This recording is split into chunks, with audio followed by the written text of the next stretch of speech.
Bom dia, Brasil. Bom dia, Rafaela. Bom dia, Thomas. Bom dia a todos. Hoje, nesse maravilhoso dia, falaremos de um assunto muito importante.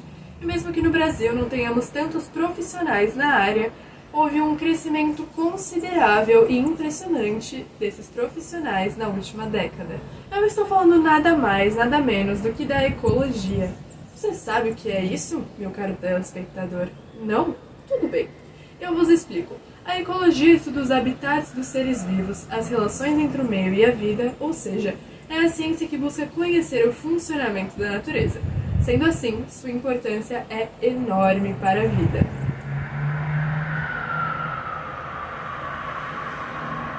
Agora, seguindo para a nossa programação, estaremos entrando em contato com a Maria. Maria, passa as nossas informações aí, por favor. Olha, Thomas, hoje falaremos de uma pauta interessante. É entretexto sabermos que as relações formadas na pirâmide alimentar são ligadas a dois conceitos: teias e cadeias alimentares e fluxo de energia. Sendo assim, é importante sabermos que, dentre as relações ecológicas, há a existência de níveis tróficos. Níveis tróficos são as posições ocupadas por cada organismo. Na base, no primeiro nível trófico, há os produtores.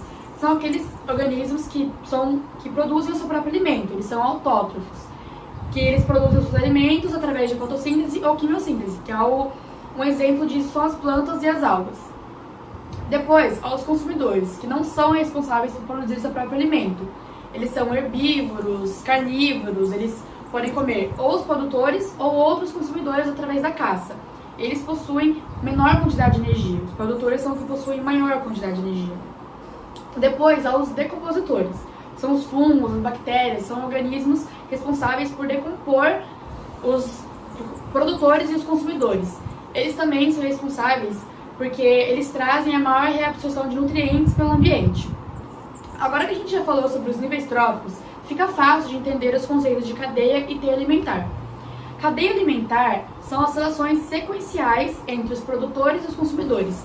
Por exemplo, temos a planta, ela ocupa o primeiro nível trófico, ela tem mais energia, ela vai ser consumida por um herbívoro, por exemplo, que logo vai ser consumida por um carnívoro. E assim vai, é uma sequência. E as teias alimentares são as relações entre cadeias alimentares, são várias cadeias alimentares, porque um só ser vivo, vivendo em determinado ambiente, ele pode consumir tanto planta quanto, sei lá, outro consumidor, por exemplo, sendo carnívoro, através da caça. Então, a teia alimentar é aquela que junta várias cadeias alimentares, formando assim uma teia. Consegui! Porra! Foi! Obrigado, Maria. Agora, seguindo mais um pouquinho com a nossa programação, vamos falar sobre um assunto que não sai da boca do estudante: biodiversidade. É isso mesmo, Thomas. Estamos aqui na chamada com a ilustre especialista Flora Nascimento para falar desse tema. Mas antes, dando uma introduzida, queria dizer que essa pauta é definida pela diversidade biológica de determinado local, podendo se referir desde espécies até ecossistemas. Odiernamente, a Terra sofre devido às ameaças à biodiversidade, o que acarreta na extinção de espécies e em processos biológicos, que podem ser irreversíveis decorrentes da ação humana. A renomada bióloga e cientista brasileira Flora Nascimento vai contar um pouco mais pra gente sobre essas tristes ocorrências e sobre a maravilhosa biodiversidade. Alô, Flora? Bom dia, Rafaela. Bom, nós sabemos que hoje o Brasil é o país com a maior biodiversidade do mundo, possuindo no total entre 10% e 20% das espécies do planeta. O país também conta com a maior flora diversificada do globo. Com 22% da taxa mundial, o Brasil possui muitas plantas de grande importância econômica, como o abacaxi, o amendoim, a castanha do Pará, a mandioca e o caju. Os animais vertebrados são amplamente representados na fauna brasileira, contando com pelo menos 10% dos mamíferos e anfíbios e 17% das aves mundiais, contando ainda com a maior diversidade de primatas do planeta, com 55 espécies, sendo 19 endêmicas. A Amazônia é o maior exemplo de biodiversidade do país. Obrigada, Flora. Muito importantes essas informações. Entretanto, atualmente, em escala global, sofremos com ameaças à biodiversidade, como destruição de habitats, introdução de espécies exóticas em determinados locais e exploração de recursos naturais. Continua aí pra gente, Flora. Infelizmente, Rafaela, hoje em dia no planeta Terra temos de lidar com problemas ambientais sérios decorrentes da ação humana. como o desmatamento para extração de madeira, para a implementação de monoculturas e zonas de pastagens ou urbanização. Essas ações antrópicas geram a destruição de habitats de diversas espécies que comprometem o potencial de dispersão, reduzem as populações e, por fim, a extinção dos animais. A introdução de espécies exóticas em determinadas áreas também causa impactos à biodiversidade, tornando-se um fator de risco ao ecossistema. Por exemplo, temos espécies que atuam no controle de pragas que são inseridas na natureza e causam ameaças, uma vez que espécies podem não encontrar competidores ou predadores, gerando uma proliferação descontrolada que podem acarretar em doença, prejudicando outras populações. Outro problema vigente da ação do homem é a exploração descontrolada de recursos naturais de modo não sustentável, que trazem perigos às espécies nessa situação. Dados relevantes como a taxa de mortalidade e capacidade reprodutiva naturais são ignorados, levando a um desequilíbrio altamente prejudicial. Portanto, Rafaela, a população mundial deve rever urgentemente seus conceitos, pois o planeta Terra é a nossa casa e é um só, então devemos cuidar bem dele. Obrigada, Econews. Obrigada, Flora. Voltamos ao estúdio. Bom dia, Thomas. Bom dia, Rafaela. Estamos aqui hoje no Instituto de Pesquisa Ecobrasil, onde faremos uma entrevista inédita com o biólogo especialista Epaminondas Galvão, que é especialista na área que estuda a relação dos seres vivos com o ecossistema. É com você, Epaminondas. Bom dia a todos. Então, olha, Marleide, a primeira coisa que surge na nossa mente ao pensarmos em ecologia é qual a relação os animais têm entre eles mesmos e o meio ambiente. Ou seja, como eles vivem juntos, tanto seres da mesma espécie quanto espécies diferentes. Então, para simplificar tudo isso a vocês, eu vou comentar sobre os 3 aspectos fundamentais que embasam todo esse estudo. Lembrando também que é muito importante para o Enem e outros vestibulares, a todos os estudantes que estiverem nos assistindo. Manda bala, Epaminondas. Demorou então, vou começar. O primeiro, e creio que seja o mais importante, seja o habitat. Basicamente o habitat é o meio em que esses seres estão vivendo. Isso em harmonia com a natureza, é claro. Ou seja, esse equilíbrio que eu digo é como eles conseguem se alimentar, se reproduzir e sobreviver. Um exemplo, então, seria o urso panda, com as florestas de bambu. Caso vocês não saibam, é o alimento favorito dele. E, basicamente, isso nos traz uma ideia que o habitat ideal para ele é essas florestas, pois lá ele consegue se alimentar e conviver em harmonia. Agora, levando em conta a rotina das espécies, isso se chama o nicho ecológico. Basicamente, são as estratégias de caça e sobrevivência dos organismos. E agora, por último, e não menos importante, é claro, tem então a população. A população, basicamente, é um grupo que apresenta o mesmo nicho, no mesmo habitat e de uma espécie só. Assim, nós biólogos, que estudamos principalmente a área da ecologia, focamos nessa pesquisa e desenvolvimento do ecossistema. Aula muito importante a todos os vestibulantes que estiverem nos assistindo. Obrigada, Epaminondas, por contribuir com essas informações para o nosso jornal. É com você, Thomas e Fafá. Obrigada, Epaminondas. Obrigada, Marileide. Prosseguimos agora com o assunto que irá iniciar a preparação para a nossa roda de conversas. Isso mesmo. Falando agora sobre as possíveis variedades de relações que existem no meio ambiente, essas relações ecológicas são o que mantêm o equilíbrio na natureza, sendo formadas a partir da interação de indivíduos de mesma espécie ou não. Exatamente, Thomas. Vale ressaltar que as relações entre organismos de mesma espécie são conhecidas como intraespecíficas, e relações com organismos de diferentes espécies são interespecíficas.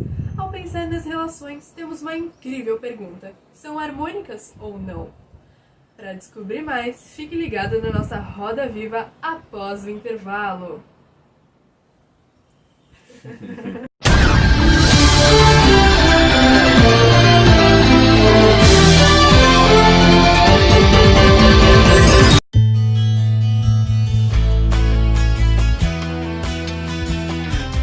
Eu tenho certeza que o seu dia começa corrido como o nosso. Mas antes de sair de casa, a gente reserva um tempinho pra passar junto, pra curtir um café da manhã. Sabe por quê? Pro dia nascer feliz, pro dia nascer feliz. Faça parte desse movimento com Doriana, agora com nova receita, com mais leite, mais gostosa e muito mais cremosa. Nova Doriana, para o seu dia nascer feliz. Pensou em modernizar a sua casa? Está mais do que na hora. Os nichos têm muitas funções. Compre agora Equinichos. E o melhor é que não dá bichos. Em caso de bichos, um ecologista deve ser consultado.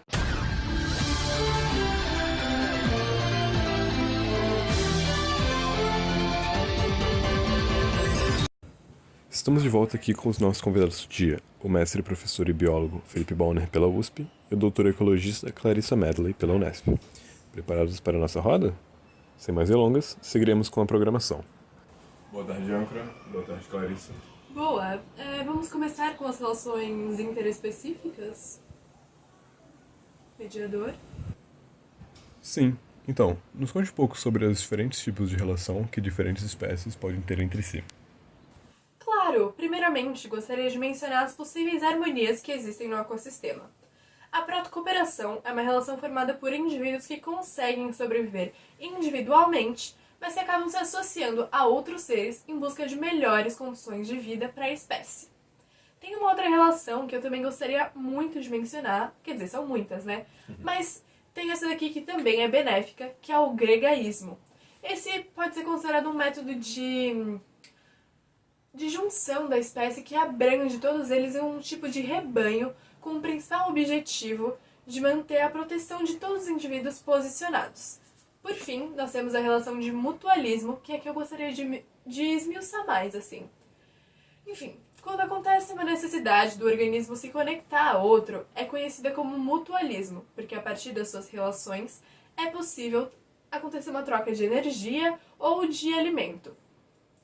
Nós podemos também dividir essa relação em 3 partes. O mutualismo defensivo, quando a defesa dos indivíduos aliados, o trófico, que é quando acontece troca de nutrientes, e o dispersivo, que ocorre entre seres polinizadores e plantas que recebem as ações dos agentes que carregam o seu pólen.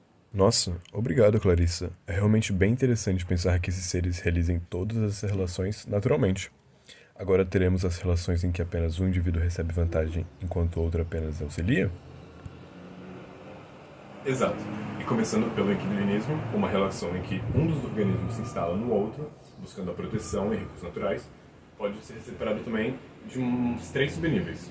O epifitismo, que é quando ocorre uma relação no meio vegetal, epizoísmo, que é formado por relações no meio animal, e a foresia, uma relação formada quando um dos indivíduos necessita do outro para sua locomoção. Ah, essa eu sei bem. As cracas no casco do navio, por exemplo, né? Perfeito. Bom, prosseguindo, tem-se o comensalismo, que é caracterizado por uma espécie que se beneficia de outra sem trazer os problemas para esse indivíduo. Um ótimo exemplo são as hienas, que elas se alimentam dos restantes deixados pelos leões nas savanas. Por fim, o esclavagismo é uma relação em que um dos seres serve como fonte de alimento para outro indivíduo, não sendo prejudicado, pois na maioria dos casos o alimento é passado quando há um excesso. Palavras muito bem colocadas. E você pode dar alguns exemplos de desarmonia pra gente? Claro que eu posso. Bom, começando pela mais famosa, o predatismo. Notando assim pelo nome, já dá pra ver que se trata de uma relação que um se dará bem mais que o outro, né? Então, nessa relação, há uma disputa pela posição na cadeia alimentar. Nessa mesma pegada, temos a herbivoria, a qual se trata exatamente da mesma situação, só que no meio vegetal, entre os animais herbívoros e a vegetação que é consumida por eles. Interessante, realmente. Muito interessante. Então, seguindo agora com o parasitismo, que é também bem comum, por ser a relação entre o organismo hospedeiro e um parasita que ficará instalado na sua vítima, consumindo sua energia, sua vitalidade e todos os seus bens. E por último, tem-se o amensalismo. Essa em especial é uma relação curiosa, pois não há ganhos de privilégios para nenhum dos lados, porém, um dos organismos será prejudicado. Caramba, não é fácil viver nesse meio animal, hein? Por enquanto é só. Voltando agora para vocês aí, Thomas e Rafaela. Obrigada por nos proporcionar esse momento de conhecimento. Mas, seguindo agora na mesma fiada, iremos falar um pouco sobre as relações que ocorrem entre as espécies, as intraespecíficas. Certamente, Rafaela. E começando com as desarmônicas, temos as relações de canibalismo, que ocorrem em algumas espécies durante o ato da reprodução, que é para obter um alimento de maneira fácil para os seus filhotes não passarem nenhum perrengue. E a competição, que pode levar à morte ou exílio de membros mais fracos da matilha ou do mesmo grupo, caso haja uma falta de alimentos ou de recursos. Mas não existem apenas lados negativos, não é mesmo, Thomas? As relações de harmonia podem ser encontradas com uma facilidade muito maior. uma relação de colônia, por exemplo, onde os organismos da mesma espécie apresentam diferentes funções para manter o equilíbrio da vida de todos os companheiros, e a gente ainda pode ressaltar que as colônias podem ser formadas por indivíduos que são conectados ou não. Além disso, nós temos no meio ecológico a relação de sociedade, mas para ajudar a gente com esse tópico, nós temos alguém preparado pela nossa equipe, uma apicultora da capital paulista. Nosso repórter Roberto trará notícias a seguir. Roberto, é com você. Roberto? Boa tarde, Brasil. Boa tarde, Thomas e Rafaela. Estou aqui no Centro Apícola de São Paulo com a apícola Jaqueline Leite, que ela vai falar um pouquinho pra gente sobre o parecer ecológico dela. Vamos lá, Jaqueline, comece aí, por favor. Claro, Roberto. É sempre um prazer colaborar com vocês. Bom, começando com o básico, as abelhas vivem em sociedade, ou seja, são seres da mesma espécie que apresentam funções específicas e hierárquicas para a preservação e manutenção do meio que elas vivem. Então, no caso onde elas vivem é a colmeia, né? Eu posso dizer ainda que por conta de todas essas funções, elas não são como as caravelas, por exemplo, que são heteromorfas, ou seja, elas têm a anatomia corporal especificada para o tipo de atividade. As abelhas são isomorfas. Ótimo. E fiquei sabendo também que elas se diferenciam pela profissão, né? Como que funciona essa hierarquia? Podia falar pra gente? É claro, bom, elas são divididas em castas, a abelha rainha, as operárias e os zangões. Ao tempo que a rainha é a matriarca, ela decide o gênero biológico de cada um, e então, por exemplo, se ocorrer a fecundação pela decisão da rainha, vão nascer operárias ou abelha rainha. A diferenciação a gente vai explicar logo depois. E se, por exemplo, não acontecer a fecundação, acontecer a partenogênese, então vai nascer um zangão. Até aí tudo bem? Sim, tá ótimo, né, telespectador? Fiquei sabendo também que para essa questão da rainha tem um tal de voo nupcial. Você podia dar um toque nele pra gente? Claro, então, a rainha no voo nupcial é um processo que ela libera um feromônio que atrai os machos a cerca de 5 quilômetros próximos para o acasalamento. E esses seres como eles são muito pequenos, eles podem parecer que não têm grande importância, mas eles são fundamentais para a manutenção da nossa vida na Terra.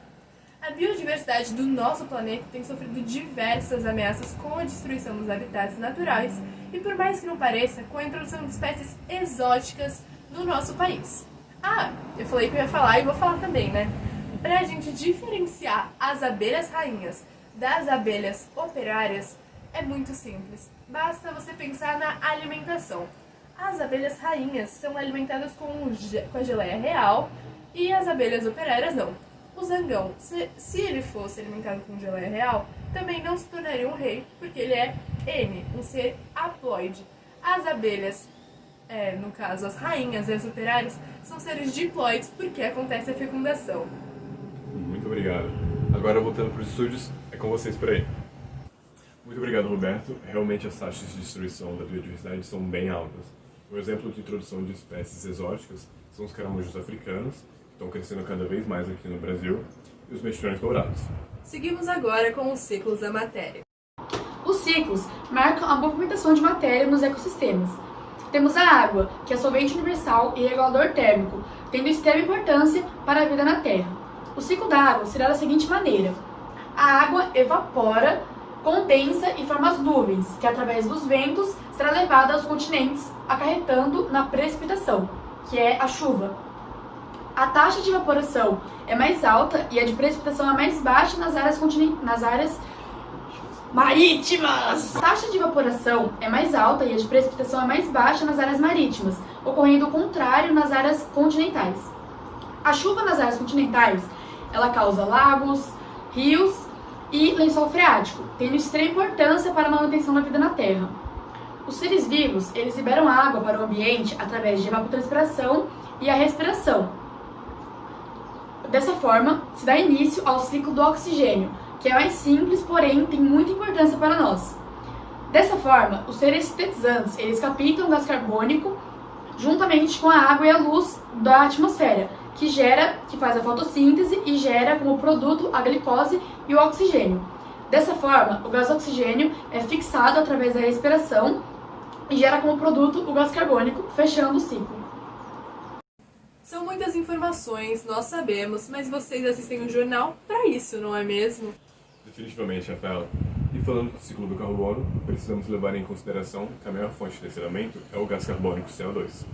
E por meio da queima de combustíveis fósseis, como o petróleo, que é realizado por indústrias ou carros, ocorre o aumento desse gás na atmosfera, o que agrava o efeito estufa. Além dessas formas de liberação do CO2, há a respiração de seres vivos. E de acordo com o ciclo do oxigênio, seres fotossintetizantes assimilam esse gás atmosférico para suas atividades metabólicas, drenando todo esse gás. Todavia, o seu excesso ocasionado por ações antrópicas, como eu já disse, agrava um efeito estufa, que só aumenta a nossa poluição e prejudicial para a nossa vida.